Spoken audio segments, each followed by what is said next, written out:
एक 10-15 मिनिटांनी आणि मग आपण म्हणलं पुढे जाऊन चर्चा भरून मग पुढे जाऊ. हा दादा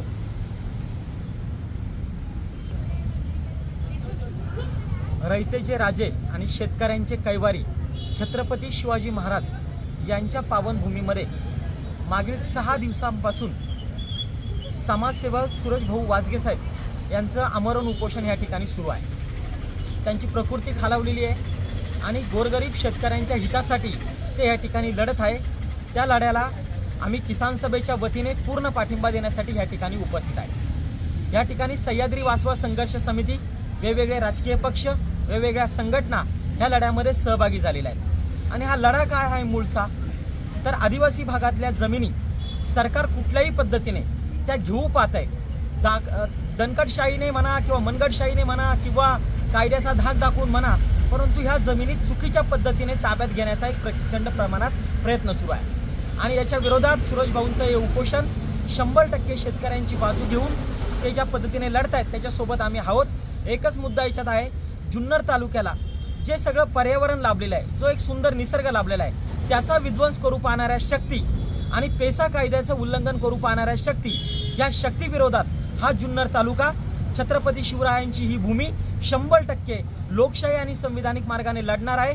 आणि त्या सगळ्या लढ्यात आम्ही सोबत आहोत एवढंच या ठिकाणी सांगतो. धन्यवाद.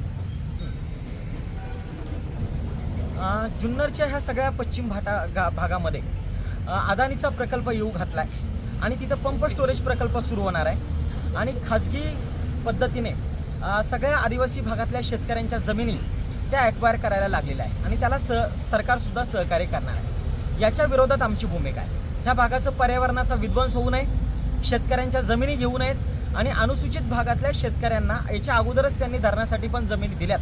परत एकदा ह्या प्रकल्पासाठी जमिनी घेऊन त्यांना पूर्णपणाने ह्या भागातून पुनर्वसित करण्याचा जो डाव सरकार, अदानीचा सगळा उद्योग समूह विचार करतोय किंवा सरकार विचार करत आहे, त्या सगळ्या प्रक्रियेला आमचा विरोध आहे. सुरेश भाऊ वाजगे यांनी जे उपोषण सुरू केलेलं आहे त्याला आमचा पाठिंबा आहे.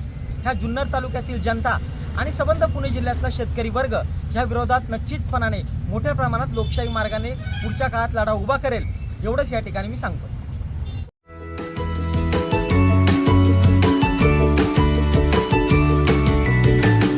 बातम्या शेतीच्या, बातम्या मातीच्या, बातम्या अन्यायाच्या, गुन्हेगारीच्या,